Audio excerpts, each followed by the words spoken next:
pé como você está, quero convidar você a revisitar comigo o texto bíblico de João capítulo 15, versos 1 a 12. Se alguma criança de 4 a 10 anos dentro do templo, pode sair com as professoras da noite, algumas já saíram já mais cedo, né? João capítulo 15, se você tem Bíblia, se você vai ler no celular, logo após a leitura no celular, por favor, desligue, para que você fique concentrado comigo aqui. Eu tenho percebido que em muitas reuniões, não só aqui, mas em lugares que eu vou cultuar a Deus, eu percebo que as pessoas ficam durante o culto visitando rede social. E isso não é bom porque distrai, tira a atenção. Isso é muito ruim. Então, quero convidar você sempre a estar presente aqui no culto, tá bom? Então, vamos, João capítulo 15, verso 5. Diz a palavra do Senhor: Eu sou a videira verdadeira e meu pai é o agricultor. Todo ramo que estando em mim não der fruto, ele o corta. E todo o que dá fruto limpa, para que produza mais fruto ainda. Vós já estáis limpos pela palavra que vos tenho falado. Permanecei em mim, e eu permanecerei em vós. Como não pode o ramo produzir fruto de si mesmo, se não permanecer na videira, assim nem vós o podeis dar, se não permanecerdes em mim. Eu sou a videira, vós os ramos. Quem permanece em mim e eu nele, esse dá muito fruto, porque sem mim nada podeis fazer. Se alguém não permanecer em mim, será lançado fora, à semelhança do ramo, e secará. E o apanham, lançam no fogo e o queimam. Se permanecerdes em mim, e as minhas palavras permanecerem em vós, pedireis o que quiserdes e vos será feito. Nisto é glorificado meu Pai, em que deis muito fruto, e assim vos tornareis meus discípulos. Como o Pai me amou, também eu vos amei. Permanecei no meu amor. Se guardardes os meus mandamentos, permanecereis no meu amor. Assim como também eu tenho guardado os mandamentos de meu Pai, e no seu amor permaneço. Tenho-vos dito estas coisas, para que o meu gozo esteja em vós, e o vosso gozo seja completo.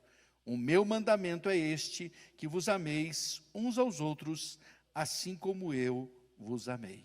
Amém? Você pode orar comigo? Se você pode orar, diga assim: Deus, muito obrigado pela tua palavra, que ela possa impactar o meu coração e transformar a minha vida, para a glória de Jesus. Amém. Obrigado, irmãos, podem assentar. Os segredos para a permanência em Jesus. Muitas vezes visitamos esse texto para falar de frutificação, para falar da importância de permanecer em Jesus, mas nesta noite eu quero dar um enfoque um pouquinho diferente, embora não vá trazer nenhuma verdade que todo o leitor da Bíblia, todo aquele que tem estado aqui com frequência, ouvindo a palavra de Deus, já não saiba. Mas quero reavivar isso na sua memória. Mas quero, nesta noite, dar um enfoque um pouquinho diferente. Nós falamos que permanecer em Jesus é o segredo para a frutificação. Mas nessa noite eu quero falar com você como permanecer em Jesus. Quais os segredos para permanecer em Jesus?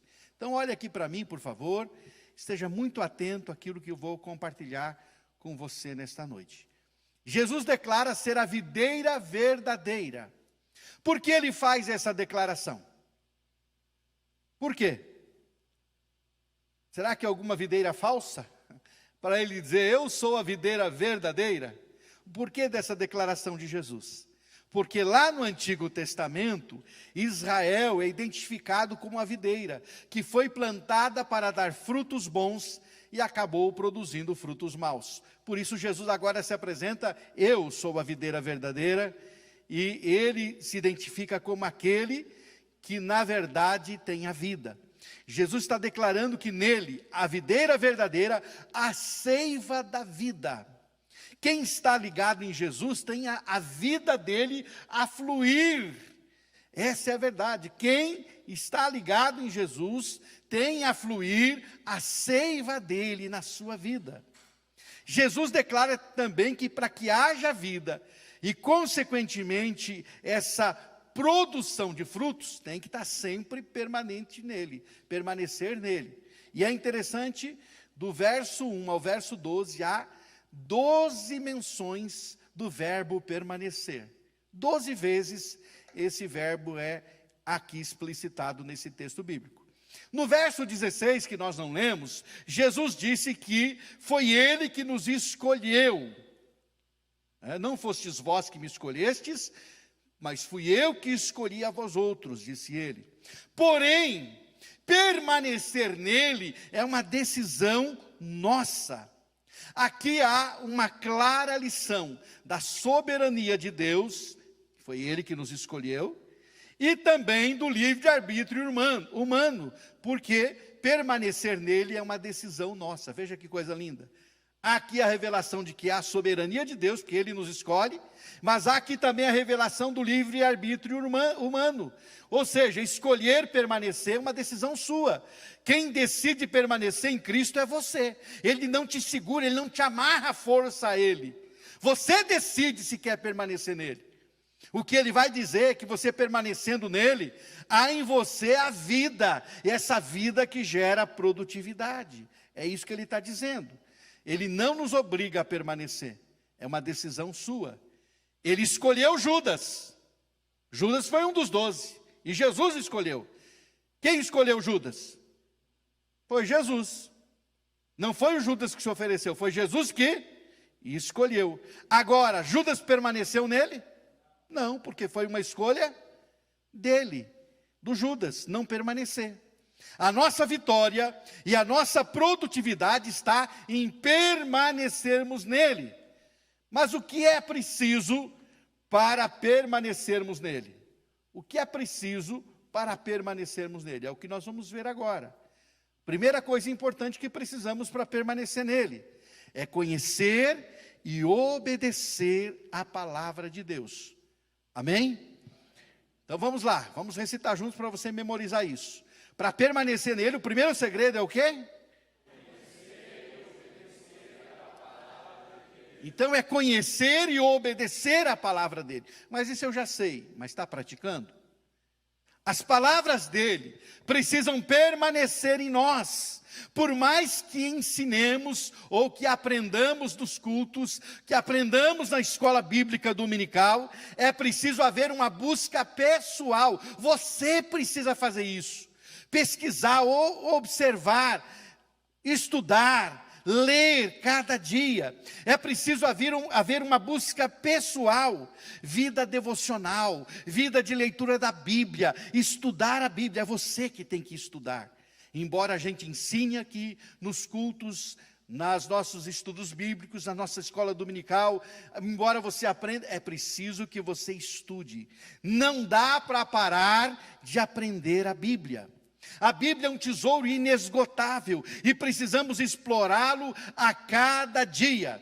Romanos 10:17, o apóstolo Paulo diz que a fé vem pelo ouvir e ouvir a palavra de Cristo. A fé cresce quando você ouve, quando você lê, quando você estuda as Escrituras. O apóstolo São Paulo diz em Efésios 6:17 que ela é a espada do Espírito, ou seja, é a sua arma de ataque. Tem muita gente que não pode atacar o inimigo porque está sem esta arma de ataque, porque não lê, não conhece a palavra de Deus. Quando lemos a palavra e obedecemos, nós temos uma poderosa arma contra o inimigo. A palavra de Deus é arma poderosa. Uma jovem, ela procurou a missionária Barbara Burns. Barbara Burns trabalha no Brasil há quase 50 anos, uma americana que dedicou sua vida a ensinar e preparar missionários vocacionados para a obra de Deus. E uma jovem procurou a Barbara Burns dizendo que tinha um chamado para o campo missionário. Então, a missionária Bárbara orientou a fazer um curso teológico. Minha filha, você tem um chamado, que bênção, que bom. Então, faça um curso teológico.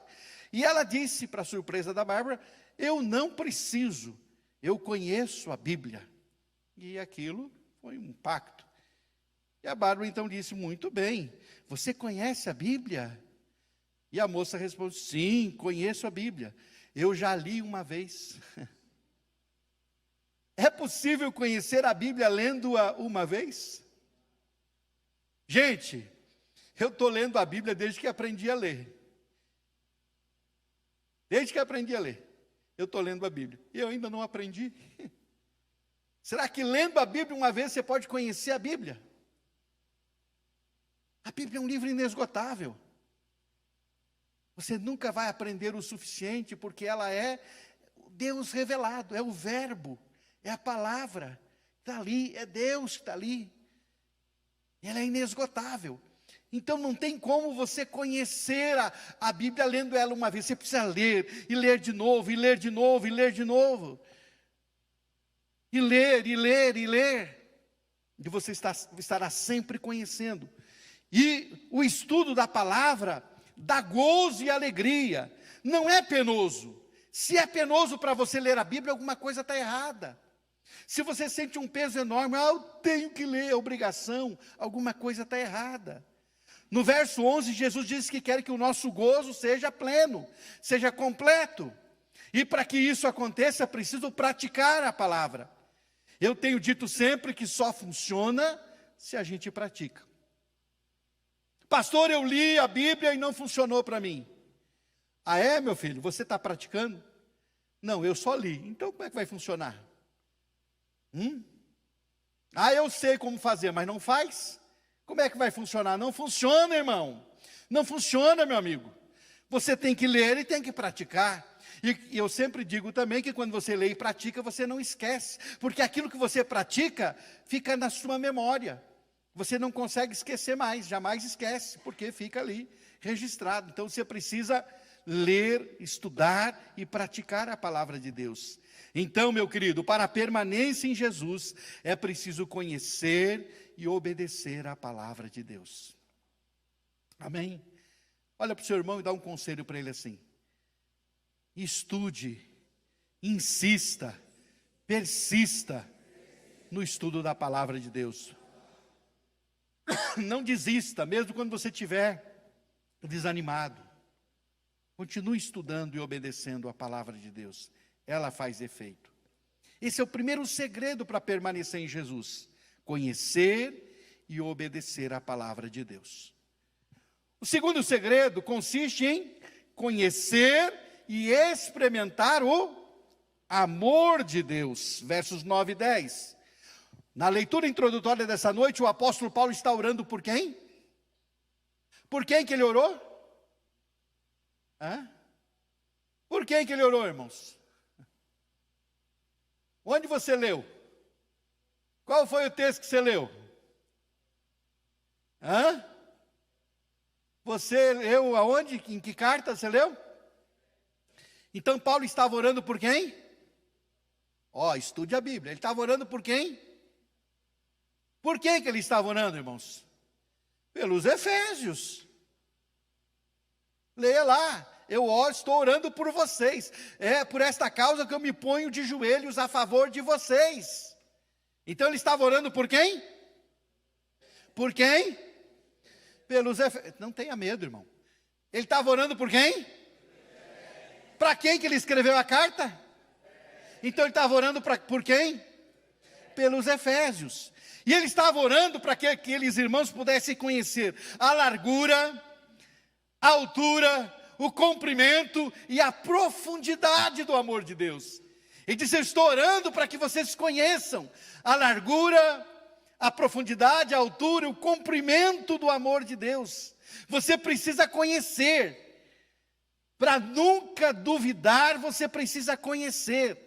Sempre que você estiver passando por alguma crise, por algum aperto, e for tentado a pensar, Deus não me ama, eu sempre digo, tem um antídoto poderoso para você matar essa dúvida de que ele realmente, se ele te ama ou não te ama. Basta você olhar para a cruz do Calvário. Lá está a prova do amor dele por você. Ele morreu por quem? Ele morreu por mim. Ele tomou o meu lugar. Né? Ele morreu por nós, sim, com certeza. Mas ele morreu por mim. Se eu não reconhecer que a morte dele foi a minha morte, não resolve nada. Se ele não tivesse morrido por mim, não teria resolvido o meu problema. Quando eu olho para a cruz, lá está a manifestação do amor de Deus. Tem como duvidar de um amor assim? Paulo diz aos Romanos, capítulo 7, que ele nos amou e se entregou quando nós ainda éramos inimigos dele, pecadores. Eu sou inimigo de Deus e ele vai lá e dá o filho dele por mim, para morrer por mim. Tem amor maior do que esse?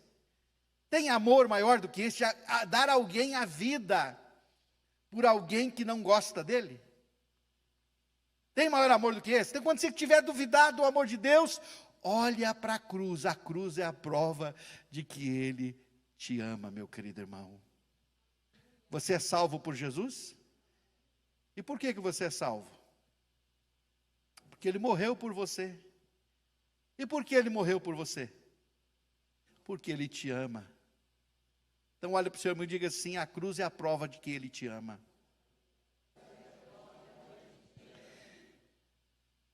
É no relacionamento com Deus que conhecemos e desfrutamos o seu amor.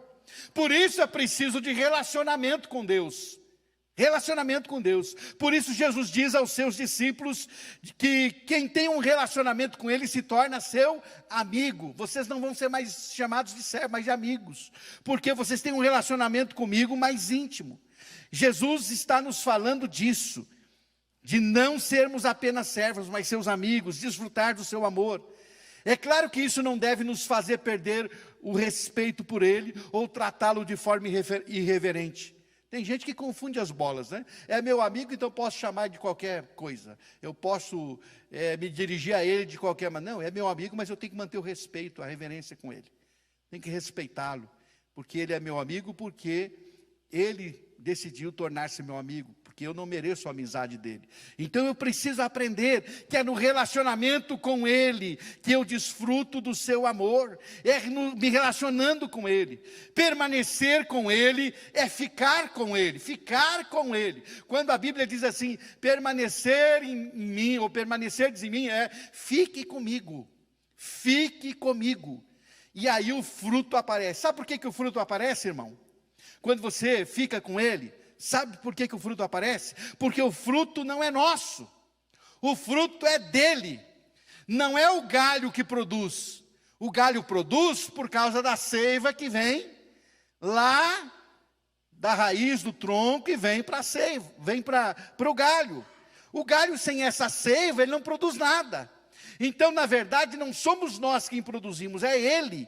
A verdade é que a vida vem dele, o fruto é dele. Nós somos apenas as varas. A seiva é dele, a vida é dele. Está entendendo?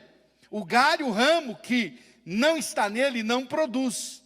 Porque é ele quem faz produzir. E produzir coisas boas. Quando nós olhamos Gálatas 5:22, a palavra de Deus vai dizer a mesma coisa. A palavra de Deus vai dizer que quando você tem o Espírito de Deus na sua vida, você vai produzir o fruto.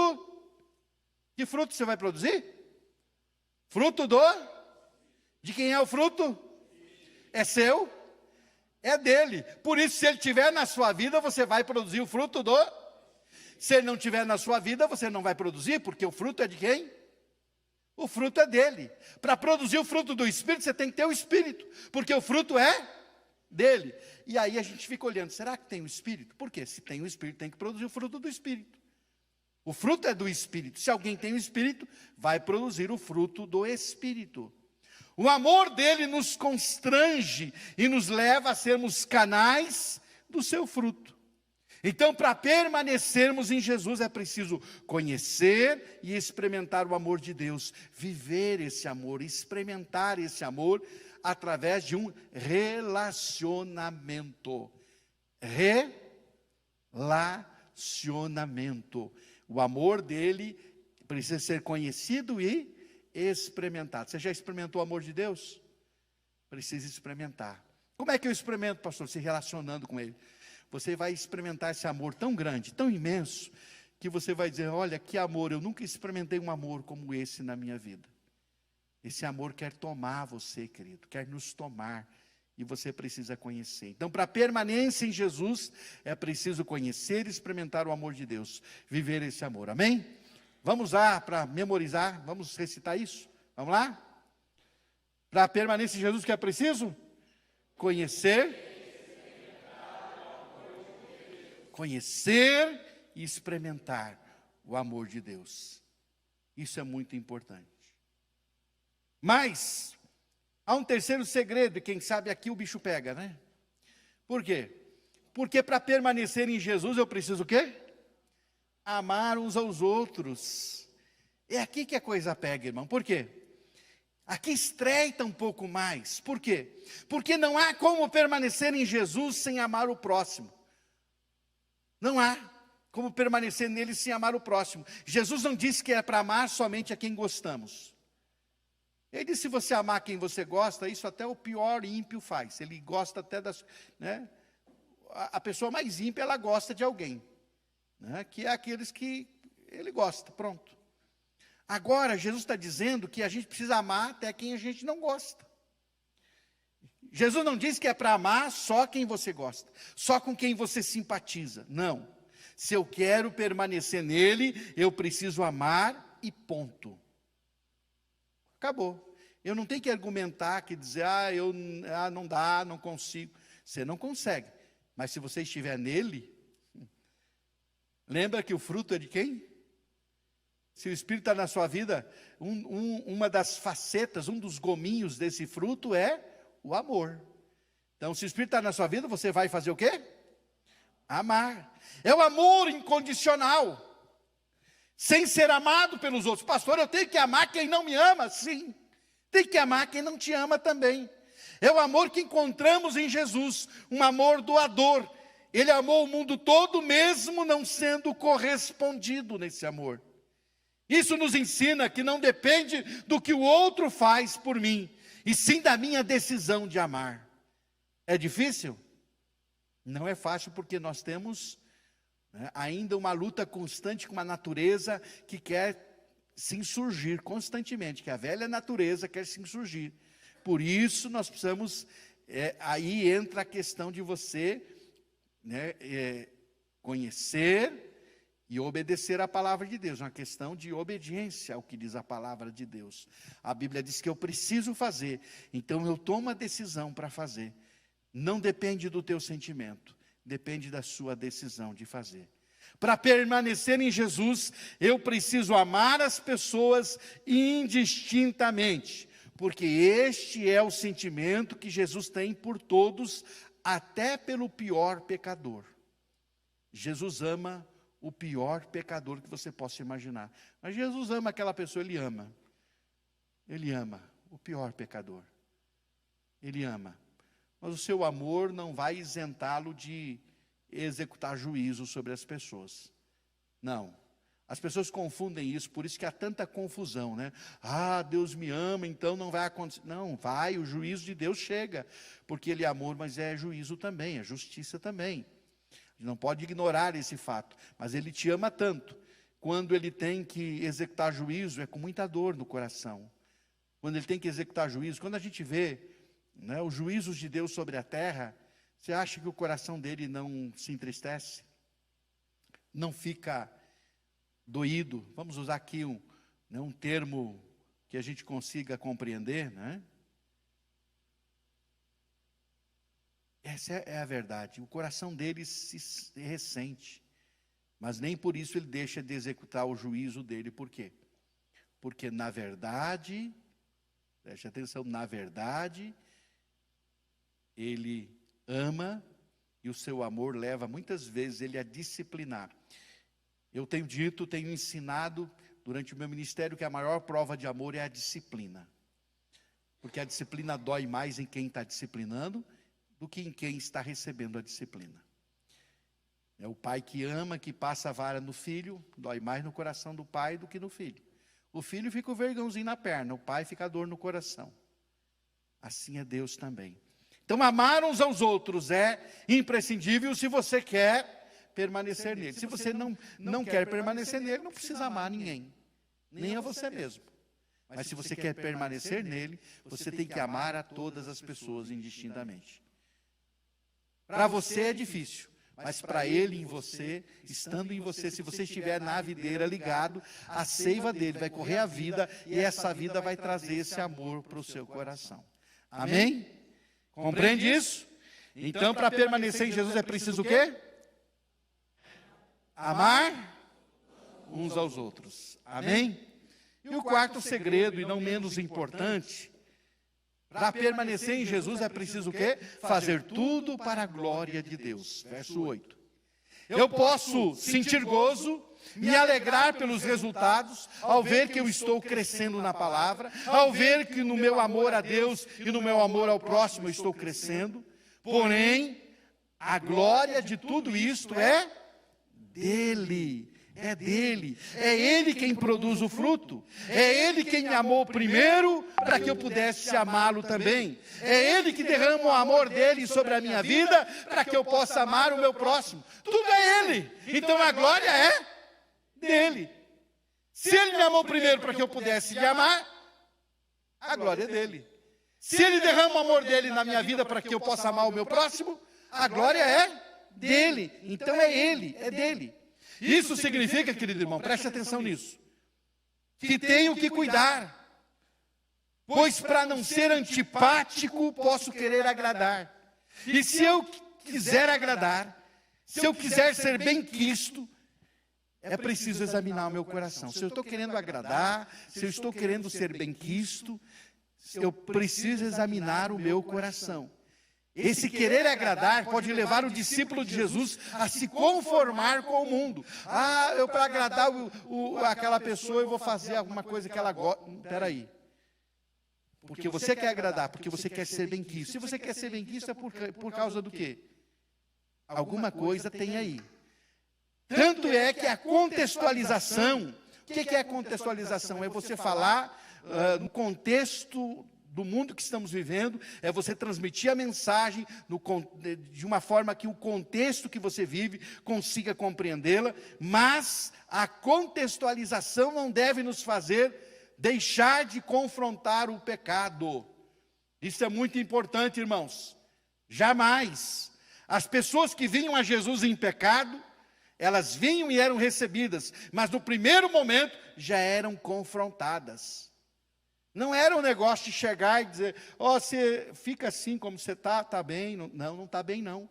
Aliás, Jesus, só a presença dele chegando já transformava a pessoa. Já confrontava, já mudava.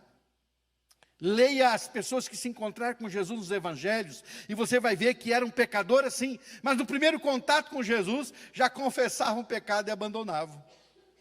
Gente que não confessa e não abandona, não teve encontro com Jesus, porque quem encontra com Jesus confessa e abandona os seus pecados. Por isso é preciso ter bem claro que querer agradar para ser bem-quisto pode ser o desejo de ficar com a glória que é só dele. Então tome cuidado com isso também. A glória é dele, irmãos, e a gente precisa entender isso. Eu ouvi um testemunho agora essa semana, muito impactante, por sinal, a palavra do Dick Brogden, um norte-americano, inclusive ele é assembleano, e a missão dele em português se chama Morto-Vivo. Essa é a missão dele, se chama dessa forma. Significa que ele prega, é preciso morrer todos os dias para viver a vida de Cristo. Então, por isso a missão se chama Morto-Vivo. Eu morro todos os dias para viver a vida de Cristo.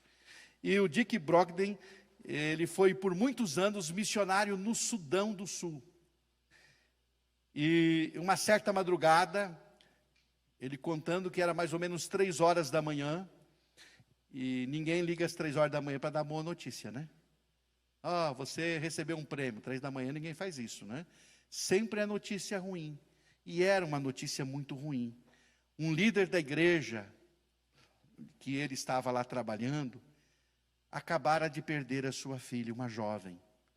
Ele disse: você pode ir comigo até o hospital? Então ele pegou a sua caminhonete e foi, pegou aquele líder e foi até o hospital. Chegando lá, pegaram aquela jovem, corpo inerte, alguns parentes estavam juntos, colocaram ela no banco de trás, no colo dos parentes, e levaram para casa daquele líder.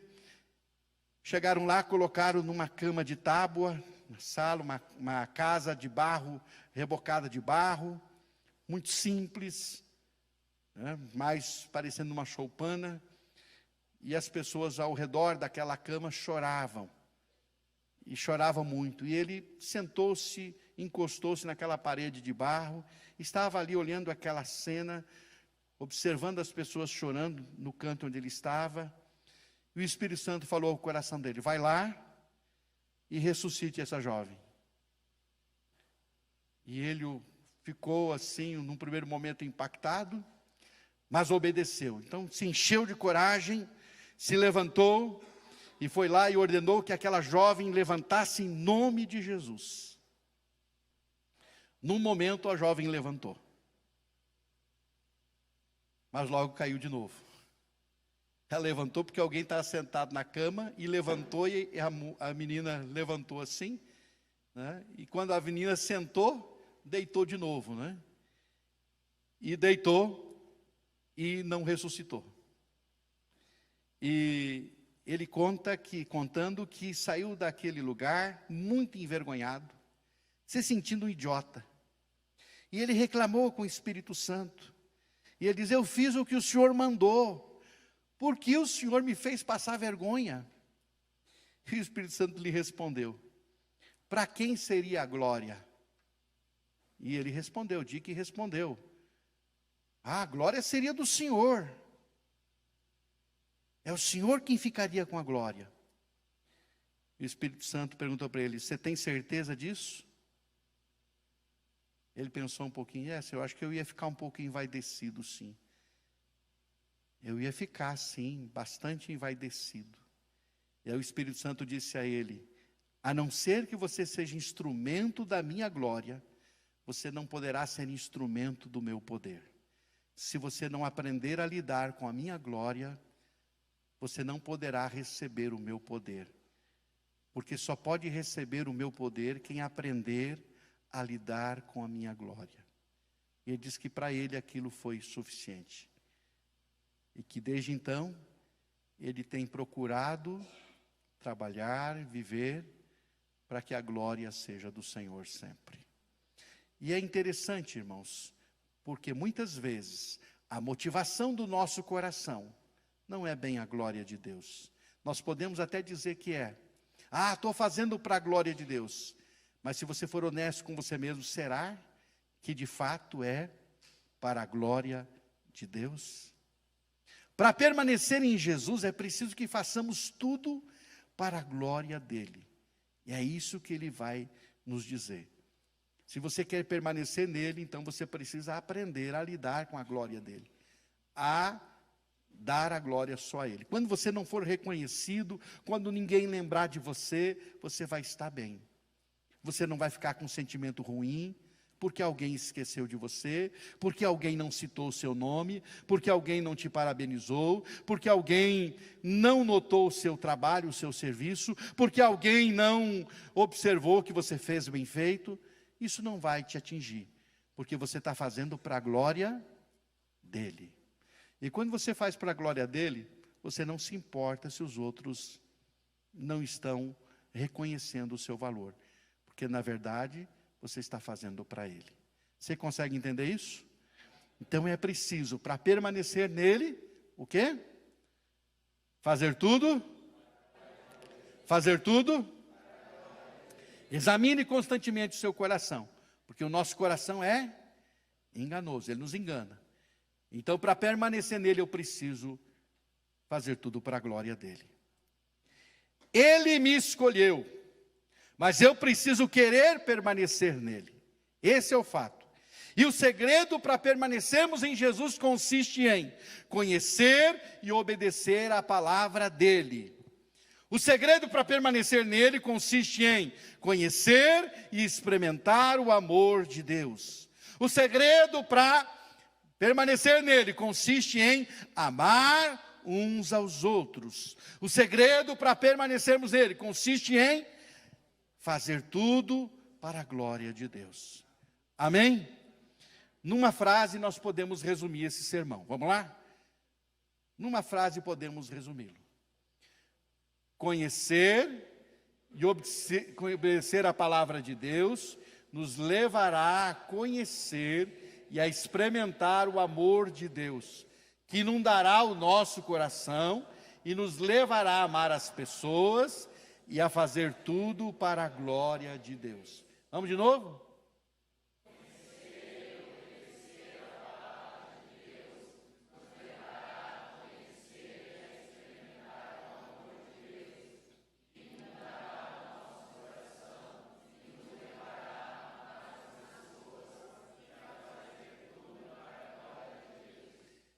A palavra de Deus nos leva a conhecer e experimentar o amor de Deus, que inunda o nosso coração e nos leva a amar as pessoas e a fazer tudo para a glória de Deus. Esse é o resumo daquilo que nós estamos aqui aprendendo esta noite. Que o Senhor possa trabalhar o seu coração e que haja no seu coração o desejo de permanecer em Cristo. Ele te escolheu, mas quem tem que decidir se vai permanecer ou não é você. E para permanecer nele, é preciso conhecer e obedecer a palavra dele. Conhecer e experimentar o amor dele. Amar uns aos outros e fazer tudo para a glória de Deus. Esse é o segredo que nos levará sempre a permanecer nele. Amém? Se você foi tocado por essa mensagem, não deixe de curtir esse vídeo. Inscreva-se no nosso canal no YouTube e assim você pode ter acesso a mais mensagens como essa para edificar a sua vida. Se você deseja fazer parte da nossa igreja e ter mais acesso às nossas informações e novidades, é só você baixar o nosso aplicativo no seu celular. Baixe gratuitamente. É só você abrir a loja virtual no seu celular e digitar IBI Cascavel. Ali você baixa o nosso aplicativo e tem mais acesso às nossas novidades e faz parte dessa família também. Deus te abençoe e um grande abraço.